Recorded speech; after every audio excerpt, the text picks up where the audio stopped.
like that. Alright, so y'all seen the news that's been circulating all over social media last week, and I'm not talking about the new corona variant that has surfaced and evolved again thanks to y'all bozos not wanting to wear masks, but instead about the rapper DaBaby and how he went around and acted like a jackass at Rolling Loud and proceeded to fumble his own bag. Horribly. Here's the fucking money, shithead! Now I might be acting a little extra about the outcome of the situation, but when you look at how DaBaby's weird ass rant has affected him financially and probably career wise, I would say that I'm completely in the right when I say that his career might just be over. So if you've been living under a rock or some shit and you didn't catch the news of what happened, basically DaBaby went on this crazy ass rant at Rolling Loud this year talking about some homophobic mess and making joke of severe STDs to a crowd of tens of thousands of people. Now it doesn't explain why you would say such ignorant things, but it's not like it takes a rocket scientist to see when there's another homophobic dude in hip hop. But the outlash towards this was pretty immense, with people wanting him cancelled, even though that doesn't always work, and him being pulled from multiple live shows and even sponsorships.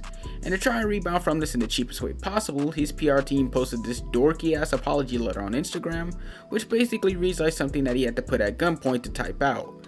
Other than that, he hasn't really been acknowledging his ignorance at any other point, nor has he tried to save any money that he could get from these events, so basically he just screwed himself over. But that also isn't the only thing he did while at Rolling Loud. Okay, so let's take a time machine back to July 2020 when female rapper Meg the Stallion was really catching stride within the music industry and the Playboy Cardi subreddit was still funny. So there was a surfacing news article that Meg admitted to being shot in the foot by B-list rapper and singer Tory Lanez.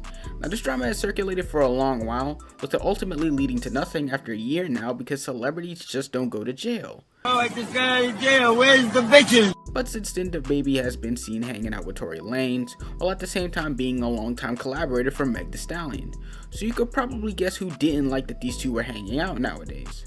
So in retaliation, DaBaby has only acted like a salty child for being called out by bringing Tory everywhere with him, this time to Rolling Loud 2021 just after going on that stupid rant on stage. So if you thought that being a homophobe on stage was enough to get him cancelled, let's also add in the constant harassment of a famous female artist on the list as well. But my outlook on this whole situation is that this is simply just what happens when you're mentored by 50 Cent, who is a known prick outside of the music industry. I mean, what mentor gets their follower cancelled after 2 weeks?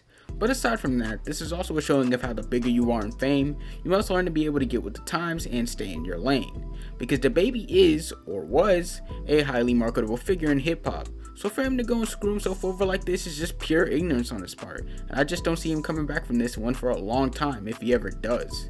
In a way, this kind of reminds me of that whole Gold Link and Mac Miller rant that basically destroyed any potential future Gold Link had within the music industry. But how do you guys feel about what happened this past week? Do you think that DaBaby will ever be able to rebound from this? How many shows do you think are going to cancel him before the end of the year? Let me know down below while liking and subscribing to the channel. Make sure to follow my IG and Twitter, and if you like the illustrations used in this video, make sure to follow the artist because she's dope. And on that note, I'll see you on Friday when I have to review another album. Peace.